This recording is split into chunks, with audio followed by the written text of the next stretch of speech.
चलिए ठीक है जी, आज हम पाठ 18 पढ़ेंगे। टोपी, जो सरिंजे द्वारा लिखी कहानी है। टोपी कहानी है, एक हास्य व्यंग है, लेकिन जो इसका क्या कहते हैं थीम है, भाव है, वो बहुत सीरियस है। इसमें जो लेखक है वो ये कहानी के जरिए बताना चाहता है कि जब एक सिस्टम जो है वो पूरा सिस्टम अगर भ्रष्टाचार से भरा हो, तो एक छोटे से छोटे व्यक्ति को भी जो सच्चा और ईमानदार है, अगर वो आवाज उठाता है तो पूरा जो सिस्टम है वो हिल जाता है, वो उससे डर जाता है। कहानी बहुत ही इंटरेस्टिंग है, देसी भाषा में लिखी है। देसी भाषा क्या होता है कि पूरी गूढ़ जो है हिंदी वो नहीं दी गई है, बल्कि आसान शब्द जहां का लेखक है उसने वहां की भाषा का इस्तेमाल किया है। देसी भाषा में है, हास्य व्यंग है, बहुत ही मनोरंजक और मैं क्या कहते हैं एक्साइटेड कहानी है, पढ़ने में बड़ा मजा आता है। तो मुझे अच्छा लगेगा अगर मैं पढ़ूं और आप साथ साथ में अपनी बुक्स निकालें, आप भी पढ़ें। ठीक है, तो कहानी मैं फिर से बता देती हूँ। कहानी का भाव जो है वो बहुत गहरा है, हल्की फुल्की हंसने वाली एक कहानी है। तो भाव इसमें बहुत गहरे गहरे दिए गए हैं। हर चीज का एक कहने का जो है एक भाव, एक ढंग जो है वो बहुत प्रभावशाली है, हर बात को कहने का लेखक का। और अंत में वो यही संदेश देता है कि सच्चा व्यक्ति जो है वो बिना किसी डर के अपनी बात किसी के भी सामने कह सकता है, चाहे वो कितना भी कोई शक्तिशाली क्यों ना हो। उसको हिलाने में, उसको डराने के लिए सच्चा व्यक्ति, चाहे वो कुछ भी ना हो, तुच्छ हो, छोटे से छोटा व्यक्ति भी अगर वो सच्चा है, ईमानदार है, तो वो बड़े से बड़े राज्य की नींव हिला सकता है। ठीक है जी, भाव समझ में आ गया कि छोटे से छोटा व्यक्ति अगर वो सच्चा और ईमानदार है, किसी भी भ्रष्ट सिस्टम के खिलाफ, भ्रष्टाचार के खिलाफ, चाहे वो कितना भी शक्तिशाली ही क्यों ना राज्य हो या राजा हो, उसकी नींव जो है वो हिला सकता है। तो टोपी यही एक कहानी है जिसमें एक छोटी सी चिड़िया है, गवरिया और गवैया। गवैया आप जानते हैं, गोरैया जिस चिड़िया को हम बोलते हैं, छोटी सी होती है। ठीक, तो यहाँ कहानी है एक छोटी सी गोरैया की जो सीधे सीधे टक्कर लेती है एक भ्रष्टाचारी राजा से, एक अत्याचारी और भ्रष्टाचारी राजा से, और किस प्रकार वो उसका अंत में जुलूस निकाल देती है, उसका बेइज्जती कर देती है, उसको आईना दिखाती है। ये जो कहानी है उसके बारे में है। कहानी की जो लैंग्वेज है वो इतनी मजेदार है कि पढ़कर हंसी भी आती है और मजा भी आता है। और साथ साथ में कुछ चीजें, कुछ कहावतें या कुछ मुहावरे इस तरह दिए गए हैं कि उसके भाव बहुत गहरे हैं, कि लेखक इतनी समझ रखता है कहानी की, इतने अच्छे भाव से उसको प्रेजेंट किया है। तो पढ़ते हैं। एक थी गवरिया और एक था गवरा, दोनों एक दूसरे के परम संगी, पति पत्नी टाइप। जहां जाते साथ ही रहते, साथ हंसते रोते, खाते पीते एक साथ सोते। भिन्न सार होते ही खोते से निकल पड़ते। भिन्न सार होना मतलब सुबह होते ही, खोता मतलब घोंसला। ठीक है, सुबह होते ही वो अपने घर से निकल पड़ते, दाना चुगने और झट पूरा होते ही खेत खोते में आ जाते। झुटपुटा मतलब जैसे ही शाम होने लगती, शाम का वक्त, जब अंधेरा और शाम मिलने लगते हैं, रात और शाम, तो उस वक्त को हम क्या कहते हैं। मैंने कहा आपको कि शब्द जो हैं उसने कठिन प्रयोग नहीं किए हैं, देसी शब्द, देसी भाषा के शब्द उससे इस्तेमाल किए हैं, आंचलिक बोली है उसकी। तो झुटपुटा का मतलब होता है शाम का समय, सांझ। तो जैसे ही शाम होती कि दोनों वापस अपने घोंसले में आ जाया करते, थकान मिटाते और सारे दिन की देख सुने में हिस्सेदारी बटाते। एक शाम गवरिया बोली, आदमी को देखते हो कैसे रंग बिरंगे कपड़े पहनते हैं, कितना फपता है उन पर कपड़ा। तो पूरे दिन का वृत्तांत एक दूसरे को सुनाते थे कि आज क्या हुआ, आज क्या हुआ। तो शहर में घूम के आए दोनों, तो उसने कहा कि आदमी देखे कितने सुंदर लग रहे थे, सबने कितने खूबसूरत कपड़े पहने थे। अब पशु पक्षी हैं, वो बेचारे कहाँ कपड़े पहनते हैं, है ना। तो उसने कहा कि सारे मनुष्य कितने अच्छे लग रहे थे, कितने सारे अच्छे कपड़े पहनते हैं। तो गवर्रा जो है वो कहता है, खाक फबता है कपड़ा पहन लेने के बाद तो आदमी और बदसूरत लगने लगता है। तो कहता है कुछ नहीं, कपड़े कुपड़े जचते नहीं, आदमी तो और बदसूरत लगते हैं, कुछ कहाँ जचते हैं किसी को कपड़े। तो वो कहती है लगता है आज लट जीरा चुग गए हो। लट जीरा होता है पोस्त के दाने, भांग के दाने जो हैं। तो वो कहती है मुझे लगता है कि आज तूने भांग का खेत जो है उसमें से दाने चुग लिए हैं, जो इस तरह की बहकी बहकी बातें जो है वो कर रहा है। तो लट जीरा भांग के दाने, तो वो कहती है तुमने वो चुग लिया है, मेरे ख्याल से एक आधा खा लिया, इसलिए ऐसे बोल रहे हो कि कपड़े जो है फबते नहीं है, ऐसे कैसे कपड़ों में खूबसूरत लगते हैं जो आदमी है। कपड़े पहन लेने से आदमी की कुदरती खूबसूरती ढक जाती है। गवर्रा बोला अब तू ही सोच, अभी तो तेरी सुगड़ काया का एक एक कटाव मेरे सामने है, रोए रोए की रंगत मेरी आंखों में चमक रही है।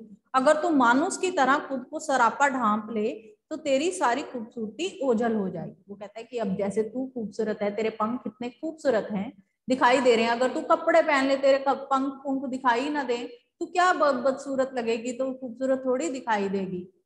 तो कपड़े केवल अच्छा लगने के लिए नहीं होता, गवरिया बोली, मौसम की मार से बचने के लिए भी पहनता है आदमी। तो वो कहती कपड़े सिर्फ जचने के लिए नहीं पहनते, मौसम की वजह से भी पहनते हैं आदमी लोग, कि जैसे गर्मियां आ गई तब भी हम अपनी स्किन को बचाने के लिए कपड़े पहनते हैं, है ना, स्किन टैन हो जाती है नहीं तो। इसी तरह सर्दियां हैं, आज आप जानते हो इतनी सर्दी है और हम लोगों ने कितने सारे कपड़े ठूस ठूस के पहन रखे हैं, इनर्स पहने हैं, कोट्स पहने, उसके ऊपर जैकेट्स पहनी है, मोजे पहन रखे हैं, एक पजामी के ऊपर दूसरी पजामी चढ़ा रखी है, कितना वो है। तो वो कहती है कि मौसम से बचने के लिए जो आदमी है वो कपड़े पहनता है, इसलिए भी नहीं पहनता है कि सिर्फ उसको जचते हैं।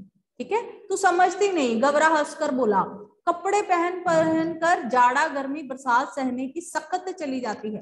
सकत मतलब शक्ति, सहन करने की शक्ति। वो कहता है कपड़े पहन पहन कर हम क्या करते हैं, उस अपनी इस सहन शक्ति को गवा देते हैं।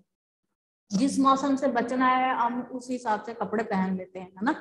गर्मी में बचना है तो हम सूती कपड़े पहनते हैं कि हमें लू ना लग जाए या स्किन टैन ना हो जाए। तो वो कहता है कि इस तरह कपड़े पहन पहन कर जो आदमी है वो अपनी शक्ति खत्म कर लेते हैं। ये नॉर्मल बात है कि जब हम चीजें अपने हिसाब से मोल्ड करना शुरू कर देते हैं तो हमारी शरीर के इम्यून सिस्टम जो है वो उस हिसाब से हो जाता है। अब सर्दी लगती है, हम ढेर सारे कपड़े पहनते हैं ना, हाथ में हाथ ठंडे हो गए, चलो जी ग्लव्स पहन लिए, पैर ठंडे हो गए, जुराबे पहन ली, हाई ठंड लग रही, हाई ठंड लग रही। तो हमारे शरीर का एक हिस्सा क्या है, मुंह है, मुंह पे हम क्यों नहीं लिहाफ ओढ़ लेते, मुंह पे हम ढेर सारी ऊन वाली ये क्यों नहीं पूरा का पूरा कर लेते। मुंह को ठंड नहीं लगती, सारे शरीर को ठंड लगती है, तो मुंह को ठंड क्यों नहीं लगती, सोचा है? तो वजह क्या है, क्योंकि मुंह हमें शुरू से खुला रखा है, मुंह हमारी उसमें आता नहीं, सहन शक्ति में आता नहीं। अगर मुंह को हमने शुरू से ही खुला रखा है इट मीन्स कि हम सह सकते हैं, जितनी मर्जी भी सर्दी हो, बाहर बर्फ भी पड़ रही हो, तब भी हम मुंह के ऊपर कंबल लपेट के थोड़ी ना चलेंगे, वो सहन कर। ये वाला पोर्शन जो है वो हमने शुरू से खुला रखा है, इसलिए इस पे कुछ नहीं होता, ये सहन कर सकता है सब कुछ। और जो चीजें हमने नाजुक बना के रखी है, कपड़े पहन पहन के रखे हैं, तो वो सब बर्दाश्त नहीं होता हमसे। हमारे हाथ ठंडे हो गए, हमारे पैर ठंडे हो गए, हमारे टांगे ठंडी हैं, ये हो गया वो हो गया, है ना। तो ये बात है। तो वो यही कहना चाहता है कि कपड़े जो हैं वो हमारी सहन शक्ति को क्या कर देते हैं, कमजोर बना देते हैं। अगर किसी जैसे मुंह है, मैं बात कर रही हूँ, तो वो यहाँ पे वो ये कहता है, उसके बाद वो कहता है कि कपड़ा बड़ा लफड़ा है, कपड़ा पहनने से पहनने वाले की औकात पता चलती है, आदमी आदमी की हैसियत में भेद पता पैदा हो जाता है। अब यहाँ वो कितनी बड़ी बात कहता है कि मनुष्य जो है वो इतना खराब है कि कपड़े पहनने से ही किसी आदमी की औकात की जजमेंट करने लग जाता है। किसी ने अच्छे कपड़े पहने हैं तो ये अमीर है, किसी ने ठीक ठाक कपड़े पहने हैं तो ये जी गरीब है ना। तो वो कहते हैं कि कपड़े पहनने से ही आदमी एक दूसरे में भेद उत्पन्न करने लग जाते हैं। तो ऐसे तो कपड़े पहनना कोई प्रॉब्लम ही नहीं, पहनने ही नहीं चाहिए, कि जिससे एक इंसान दूसरे इंसान से अलग हो जाए, इंसान इंसान ना रहे, किसी में भेद उत्पन्न हो कि ये अमीर है ये गरीब है, ऐसा भेद उत्पन्न करने वाली चीज वो कहता है मैं समझता हूँ कि अच्छी नहीं है। मैंने आपको कहा कि उसकी लाइट वेट बातों में भाव बहुत गहरे हैं। ठीक है, तो यहाँ कितनी अच्छी उसने बात कही कि आदमी जो है वो कपड़े देख कर ही ऊंचे नीचे का जो डिफरेंस है वो पैदा कर लेता है। आदमी आदमी में भेद शुरू हो जाता है, तो कपड़े भेद उत्पन्न करते हैं, इसलिए मुझे कपड़े अच्छे नहीं लगते। ठीक है, फिर भी आदमी कपड़ा पहनने से बाज नहीं आता। गवरिया बोली, नित नए नए लिबास सिलवाता है। ये नीरा पोंगापन है। गवरा बोला, आदमी तो लिबास से फकत लाज ही नहीं ढकता, हाथ पैर जो चलने काम करने के वास्ते हैं उन्हें भी दस्ताने मोजे से ढक लेता है। सिर पर लटे हैं उन पर टोपी ढांप लेता है। अपन तो नंगे ही भले। तो वो कहते हैं कि अगर लाज ढकने की बात है तो सिर्फ उस हिस्से में कपड़े पहनो ना, लेकिन मनुष्य क्या करता है, उसको दस्ताने भी पहनने, उसको जराबे भी पहनने, उसको सर पे टोपियां भी पहननी है, मतलब वो हर जगह कपड़े पहन के घूमता फिरता है। कहता है ये तो बकवास आइडिया है, मेरे को तो बिल्कुल पसंद नहीं, मैं ऐसे ही ठीक हूँ। तो फिर से गवरिया जो है, अब फीमेल है, वो क्या कहती हैं कि बातों में कोई हमसे जीत नहीं सकता, हारे तो हारे लेकिन बातों में लड़कियां कभी ना हारे, वो बात है। ठीक है, तो यहाँ वो पूरी अपनी बहस जारी रखती है कि नहीं नहीं कपड़े जचते हैं, जो मर्जी हो जाए। उसके सिर पर टोपी कितनी अच्छी लगती है। गवरिया बोली, मेरा मन टोपी पहनने का करता है। तो उस पे गवर्रा जो है अब और हंसेगा। अब गवर्रा की बातें सुनने वाली हैं, कितनी ही अच्छी बातें, डीप बातें, जो अंदर की बातें हैं, वो कहता है, टोपी तू कहाँ पाएगी, टोपी तो आदमियों का राजा पहनता है, जानती है एक टोपी के लिए कितनों का टाट उलट जाता है। यहाँ पे वो राजनीति की बात करता है कि एक टोपी के लिए कितने ही तख्त उलट जाते हैं। आप जानते हैं राजनीति में सर्वोसर्वा बनने के लिए कितने ही खून बहाने पड़ते हैं, है ना। तो यहाँ पे वो कहते हैं टोपी भी अच्छी चीज नहीं है, टोपी भी बड़ी बुरी चीज है। एक टोपी के लिए एक इंसान कितने बुरे काम कर सकता है तुझे पता नहीं, पूरे के पूरे तख्त पलट जाते हैं सिर्फ एक टोपी के लिए, एक कुर्सी के लिए, है ना भाई। तो फिर आगे वो कहता है, जरा सी चूक हुई तो टोपी उछलते देर नहीं लगती। वो कहता है इंसान की जरा सी चूक होती है तो टोपी उछलना मतलब उसकी इज्जत उछलने में देर नहीं लगती। किसी ने जरा सी गलती की नहीं कि बाकी सारे जो लोग हैं उसकी इज्जत उछालने के लिए आ जाते हैं। ठीक, उसके बाद वो फिर से तीसरी बात कहता है, अपनी टोपी सलामत रहे इसी फिक्र में कितनों को टोपी पहनानी पड़ती है। कहता है अपने सिर की इज्जत बनी रहे इसलिए कितनों को मूर्ख बनाना पड़ता है। टोपी पहनाना, तीसरी बात मूर्ख बनाना, टोपी उछालना किसी की इज्जत उछालना, टोपी पहनना मतलब राजपाट हासिल करना। गॉट इट बेटे।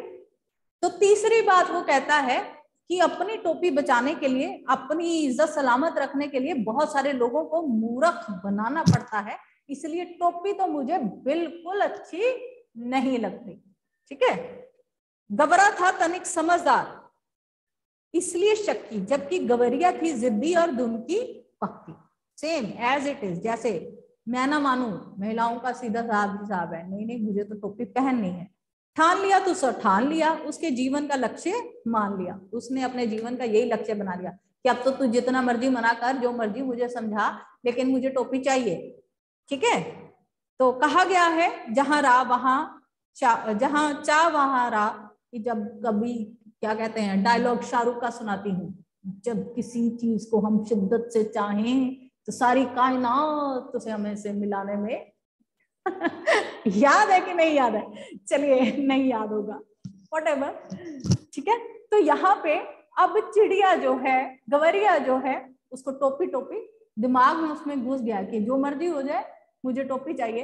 तो जहां चाह वहां रहा, वही डायलॉग समझ लीजिए शाहरुख का, कि जहां आपकी कोशिश, मतलब जहां आप चाहते हैं उस जगह से थोड़ी सी कोशिश शुरू करते हैं तो आपको रास्ते मिलते जाते हैं। ठीक है, तो अब उसने कहा टोपी टोपी लगा रखी है, तो अचानक से क्या हुआ, अगले दिन दोनों घूरे पर चुगने पहुंचे। घूरे क्या होता है, रुई का जहां वो काता जाता है, रुई इकट्ठी की जाती है, उसे गांव देहात में घूरा कहा जाता है। तो वहां के आसपास वो चुग रहे थे, तो उन्हें क्या मिला, रुई का एक फाहा मिल गया, टुकड़ा एक बड़ा मिल गया, मिल गया मिल गया मिल गया। गवरिया मारे खुशी के घूरे पर लौटने लगी। लौटने मतलब जैसे पक्षी खुश होकर ऐसे ऐसे करते हैं, तो वहां पे खुशी के मारे वो लौटने लग गई कि आहा मुझे रुई का एक फाहा मिल गया, अब रुई मिली तो अब इसकी मैं टोपी बनाऊंगा। अरे क्या मिल गया? गवरे ने चिढ़ाकर पूछा। मिल गया, टोपी का जुगाड़ मिल गया। गवरिया ने गवरे के सामने रुई का फाहा धर दिया। कहती ये देखो टोपी का जुगाड़ मिल गया, मेरे को रुई मिल गई। अब अकेली रुई मिलने से टोपी तो नहीं बन सकती, उसके आगे बहुत सारे काम करना पड़ता है। पहले रुई को अच्छी तरह से धुनना पड़ता है, उसको नरम करना पड़ता है, सॉफ्ट बनानी पड़ती है। फिर आगे रुई के सूत काते जाते हैं, धागे बनते हैं, फिर धागों से आगे कपड़ा बनता है, फिर कपड़ों को सिल कर पोशाक तैयार होती है। ऐसे ही नहीं बनते हैं ना कपड़े। तो अब वो उसको गवरिये को फिर हंसी आ गई कि रुई मिल गई तो कैसे टोपी बनेगी, इतना कुछ तो होता है उसमें। तो फिर उसने उसको कहानी सुनाने लगा कि तेरे जैसा ही एक बावरा और था। वो कहते तेरे जैसी एक पागल थी। क्या हुआ, रास्ता चलते हुए अचानक एक दिन उसे चाबुक मिल गया। चाबुक क्या होता है?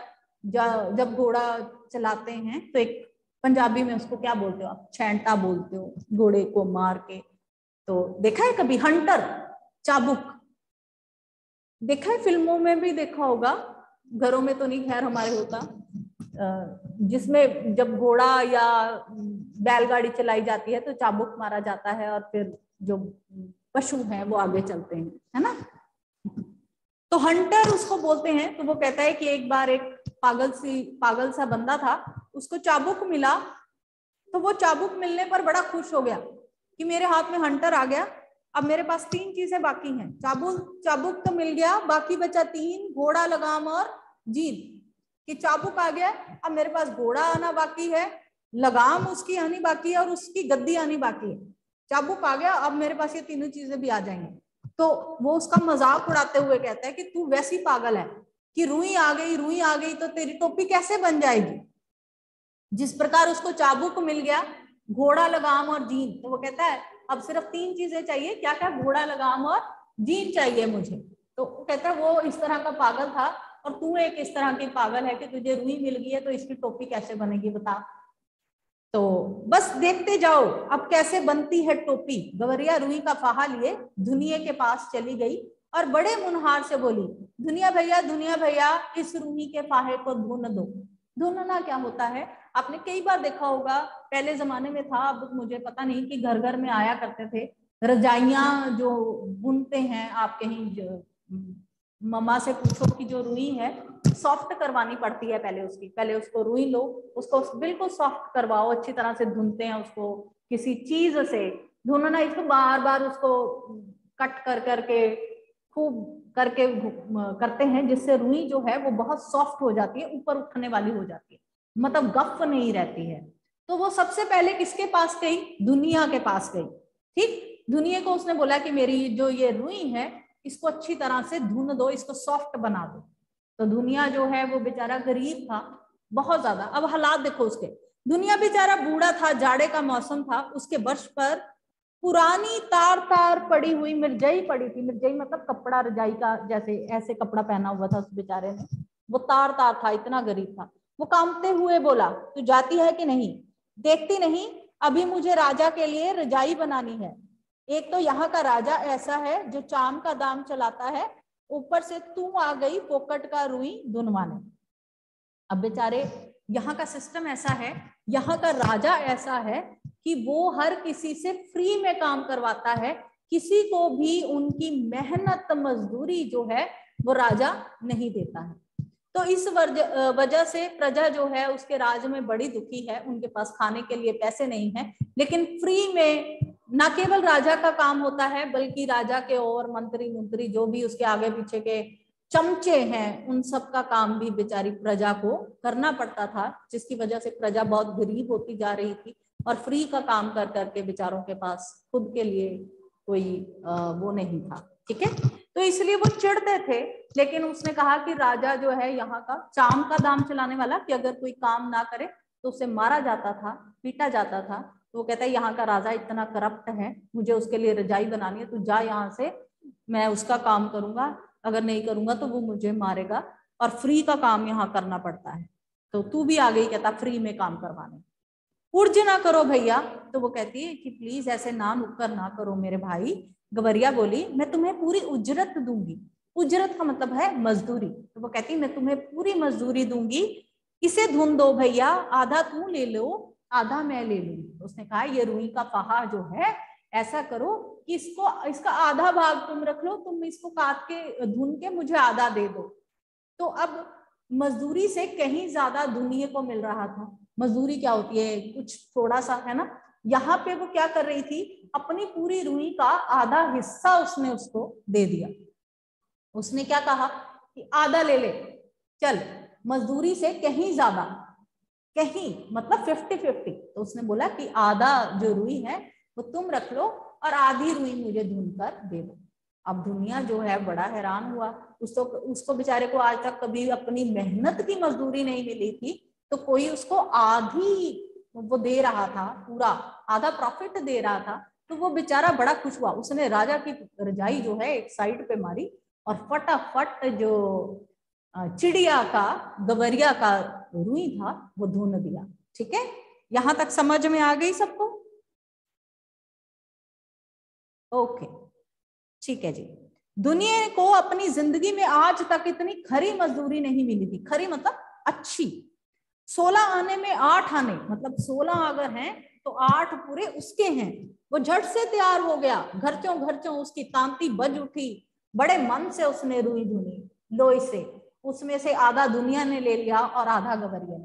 कहते हैं ना, जब आप किसी को उसकी मजदूरी से कहीं ज्यादा पे करते हैं तो वो जो काम किया जाता है वो बड़ी लगन से किया जाता है, खुश होकर किया जाता है। जो काम मजबूरी में किया जाए वो कभी भी अच्छा नहीं होता, लेकिन जो काम खुश होकर किया जाए, पूरे दिल से किया जाए, वो काम बहुत ज्यादा बढ़िया होता है ना। तो यहाँ पे वो बड़ा, उसने बड़ी, उसको अच्छा लगा कि मुझे पूरी आधी रुई इसने दे दी। उसने खूब लगन और मेहनत से उसका काम किया और उसको रुई का एक फाहा बनाकर दे दिया जो बड़ा नरम था और सॉफ्ट हो गया था। इससे उत्साहित गवरिया एक कोरी के यहाँ गए और कहने लगे, कोरी भैया, इस धुनी रुई से सूत काट दो। अब धागा बनाने की बारी आई। पता है ना सूत काटना, जैसे चरखे पे हम रुई लगाते हैं और उसके बाद धागे बुनते हैं, तो इस तरह वो कोरी के पास गए कि हमें सूत बना दो। सेम यहाँ पे भी वही सिचुएशन कि जो कोरी था उस बेचारे के कमर झुकी हुई थी, बदन पर धज्जी धज्जी हो चुका, धुस्सा डाल रखा था। धुस्सा मतलब मोटा कपड़ा। मैं बड़ी अनिच्छा से बोला, मतलब बिना किसी इच्छा के उसने कहा कि हाय हाय, तुम लोग आ गए, तुम लोग यहाँ से भागते हो कि नहीं, देखते नहीं हो मुझे राजा के लिए कि अचकन के सूत काटने हैं, मुझे फुर्सत नहीं है मुफ्त का मल्हार गाने की। तो उसे भी राजा ने काम दे रखा है, अचकन बनानी है, बेचारे ने उसके धागे बनाने हैं। तो फ्री का काम जबरदस्ती करवाया जा रहा है, बेमन से वो कर रहा है, तो खिजा हुआ बड़ा मुश्किल में। तो गरीब बेचारे उतने ही, क्योंकि काम का पैसा मिलता नहीं है, लोग फ्री में काम कराते हैं, राजा और उसके सारे, तो प्रजा बड़ी दुखी। तो वो उसको, गवरिया को कहता है, जा भाग जा, मैंने नहीं तेरा काम करना, मैं फ्री में काम कर करके वैसे बहुत दुखी। तो भैया इस मुल्क में सब काम क्या राजा के लिए होता है? गवरिया बोली कि राजा के लिए सब काम करते हैं, किसी आम आदमी के लिए कोई काम नहीं कर सकता कोई। तू किस मुल्क से आई है? कोरी ने उसे आंख भर कर देखा। जानती नहीं यहाँ का चलन, खट मरे बरधा बैठा खाए तुरंग। भी गधा काम करने के लिए है, जो प्रजा है वो गधी है, गधा मजदूरी करती है और घोड़ा बैठकर खाता है। घोड़ा मतलब राजा, जिसने कोई काम नहीं करना वो बैठकर खा रहा है, और जो बेचारा दिन रात मेहनत कर रहा है उसके पल्ले कुछ नहीं पड़ रहा। तो वो बताता है यहाँ सब काम राजा के नाम पर होते हैं, राजा के लिए होते हैं। राजा के लघुए भगुए भी बहुत हैं, इसीलिए उनका भी काम होता है। लघुए भगुए मतलब होता है चमचे टाइप लोग। तो वो कहते हैं ना, हम राजा का काम करते हैं, वो तो करना ही पड़ता है, राजा के साथ साथ हम उनके चमचों का भी काम फ्री में करके देना पड़ता है। तुझे नहीं पता इस मुल्क में यही सब कुछ चलता है, कितना बेकार है। ठीक है, मुकरो मत भैया, मैं तुम्हें माकूल मुआवजा दूंगी। गवरिया बोली, इसे काट दो, आधा तुम ले लेना, आधा मैं ले लूंगी। गवरिया के पास कुछ नहीं है, और जिस सच्चे इंसान के लिए खोने के लिए कुछ नहीं है ना, उसे कोई डर नहीं है। तो वो कहती, ले, ऐसी कौन सी बात है, ऐसा कर, ये जो रुई धुनी हुई है इसमें से आधी तू रख ले, आधी के सूत मुझे काट के दे दे। इतनी सी चिड़िया है, इतनी सी उसकी टोपी बनेगी, उसको कितना चाहिए? तो उसने उसको भी ऑफर क्या दे दी, 50-50 वाली। अब कोरी भी हैरान, कि आज तक तो किसी ने एक दाम नहीं दिया उनकी मेहनत का, तो ये गवरिया जो है वो 50-50 दे रही है, आधा आधा दे रही है। तो उसने भी क्या किया, वो खुश हो गया कि मजदूरी से कहीं ज्यादा मिल रहा है, तो उसने फटाफट उस आधी रुई को धुना और उसके खूबसूरत धागे बना दिए रंग बिरंगे। आधे धागे खुद रख लिए, आधे जो है गवरिया को बनाकर दे दिए। मैंने पहले भी कहा कि जो काम पूरी ईमानदारी से किया जाए या पूरी जिसका दाम चुकाया जाए, सामने वाला खुश होकर आपके लिए बहुत अच्छा काम करता है।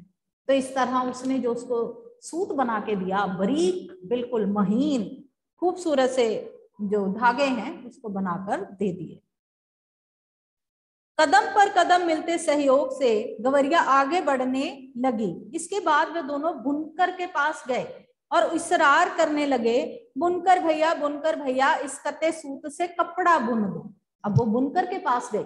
मैंने पहले कहा कि उसने जहां चाह वहां रहा, जैसे उसको रुई मिली वो आगे से आगे रास्ते जो हैं वो खुलते गए, और उसने बिना किसी लालच के सबको मजदूरी से कहीं ज्यादा वो हिस्सा जो है चिड़िया देती चली गई। अब वो यहाँ पे अपने लच्छे ले आई सूत के, बारीक सूत के जो हैं, तो अब उसने बुनकर के पास गई जो उनको बुनकर, धागों को बुनकर कपड़ा बनाएगा। ठीक है, तो यहाँ पे भी उसने यही बोला कि बुनकर भैया मेरा कपड़ा बना दो। तो अब बुनकर क्या कहता है, बुनकर उसे अगबग होकर देखने लगा। अगबग मतलब बहुत आश्चर्य से, हैरानी से उसकी तरफ उसने देखा। हटते हो कि नहीं यहाँ से, देखते नहीं, मुझे राजा के लिए बागा बुनना है। चोगा जिसको बोलते हैं, जैसे हम कोट पहनते हैं वैसे उसको बागा बोला जाता है। अभी थोड़े देर बाद ही राजा के करिंदे हाजिर हो जाएंगे।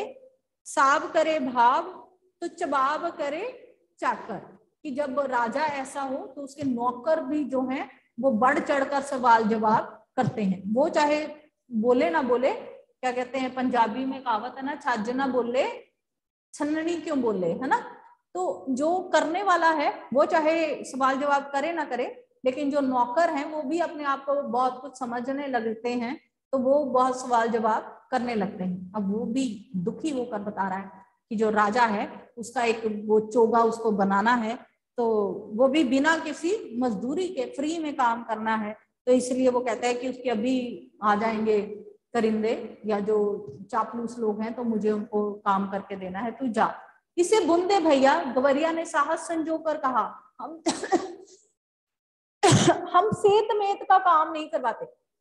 सेंत मेत का काम मतलब मैं उल्टा सीधा काम नहीं करवाऊंगी, मतलब ये दे दो और वो ले लो, बाटा सिस्टम नहीं रखूंगी। इसे बुन दो, आधा तुम ले लो आधा हम ले लेंगे। वो कहती मैं तुम्हें फ्री में काम नहीं करवाऊंगी, मैं तुम्हें बेकार में तंग नहीं करूंगी, तो इसके आधा कपड़ा बना दे, आधा तुम ले लेना, जितना कपड़ा बनेगा आधा तुम ले लेना, तुम आधा कपड़ा मुझे दे देना। अब बुनकर ने देखा सौदा बुरा नहीं है, वो तैयार हो गया। सूत अपनी और खींचकर उसने ताना बाना पिसार दिया। उसका करघा चलने लगा, धरती ढुलकने लगी। थोड़ी देर में ही उसने काफी गफ्श और दबीज कपड़ा बुन दिया। गफ्श का मतलब होता है घना, काफी एक कपड़ा बुनो वो जाल सा बुना जाए वो कोई फायदा नहीं होता। उसने खूब सॉलिड कपड़ा बना के दिया। गफ और गबीश मतलब खूब सुंदर कपड़ा, ठीक, गफ मतलब घना सा, खूब जो अच्छा कपड़ा है उसने तैयार कर कर उसे दे दिया। आधा उसने खुद ले लिया और आधा अपने पास रख लिया। गवरिया ने 3/4 मंजिल मार ली थी। कपड़ा लिए अब वो दर्जी के पास गई। लास्ट में मैंने आपको बताया कि वो दर्जी के पास जाएगी। दर्जी भैया इसकी टोपी सिल दो, खिसकती हो या नहीं यहाँ से। दर्जी रोष से बोला, देखते नहीं राजा की 7वीं रानी के 9 बेटियों के बाद 10वां बेटा पैदा हुआ है, अब उस 10 रतन के लिए मुझे झब्बे सिलने हैं। झब्बे मीन्स 1 पीस, झबला जिसको हम बोलते हैं, छोटे बच्चों के लिए 1 पीस बनाते हैं ना। तो वो कहता है कि जा भाग जा यहाँ से, मेरे पास टाइम नहीं है। जो रानी है उसने 9 लड़कियों के बाद एक 10वां लड़का पैदा किया, तो उसके ढेर सारे कपड़े मुझे सिलने हैं, मेरे पास कोई टाइम नहीं है, चली जा यहाँ से, फ्री का काम करना है। तो वो बेचारे बड़े गुस्से से, है ना। दर्जी के माथे पर पसीना पहुंचते हुए ठंडी आ भरी, कुछ लेना ना देना, भर माथे पसीना। अब वो भी राजा को गालियां निकाल रहा है ना। जो बुरा है, भ्रष्टाचारी है, उसके खिलाफ सभी होते हैं, पर वो आवाज नहीं निकाल सकते ना, बेचारे गरीब हैं तो उनको डर है अब गवरिया, उसको किसी बात का डर नहीं है, उसके पास कुछ खोने के लिए है भी नहीं, एक जान है, जान का क्या है, सबकी जानी है, तो वो ऐसी है, ठीक है। तो वो डरती नहीं है, बाकी सब बेचारे डरते हैं। तो वो कहता है कि कुछ काम दाम मिलना नहीं है, फिर भी पसीना भर भर के ये काम हमें करना पड़ेगा। हम तो भैया बेगार में कुछ नहीं करवाते। गवरिया वैसे भी मुंह फट पूरी, वो कहती मैं मुफ्त में थोड़ी कुछ करवाऊंगी, इस बुने कपड़े की टोपी सिल दे, बल्कि 2 टोपियां सिल ले, एक तू ले ले, एक हम ले लेंगे। उसने बड़े कॉन्फिडेंस से कहा कि इसकी 2 टोपियां बना, एक मेरे को दे दे और एक तू ले ले। अब दर्जी तैयार होगा या नहीं, बताओ। यही हो या गायब हो गए सबके सब? दर्जी तैयार होगा, क्योंकि उसको फ्री में एक पूरी टोपी मिल रही है, उसकी मजदूरी से कहीं ज्यादा, आधा उसको मिल रहा है, ठीक है। तो उसने कहा, कंच कच उसकी कैंची चल उठी, चूहे की तरह सरसर उसकी सुई कपड़े के भीतर बाहर होने लगी। बड़े मनोयोग से, मतलब पूरे मन से उसने 2 टोपियां बनाई। खुश होकर दर्जी ने अपनी ओर से टोपी पर 5 फुंदने भी जड़ दी। अब वो इतना खुश हो गया बेचारा कि इतनी अच्छी मजदूरी मिल रही है, तो उसने टोपी तो बनाई बनाई खूबसूरत, उस पर 5 लड्डू से भी लगा दिए। चलिए जी, मंडे को कंटिन्यू करते हैं। ओके, पढ़ के देखिए, कहानी बहुत अच्छी है, आपको अच्छी लगेगी, खुद भी पढ़िए।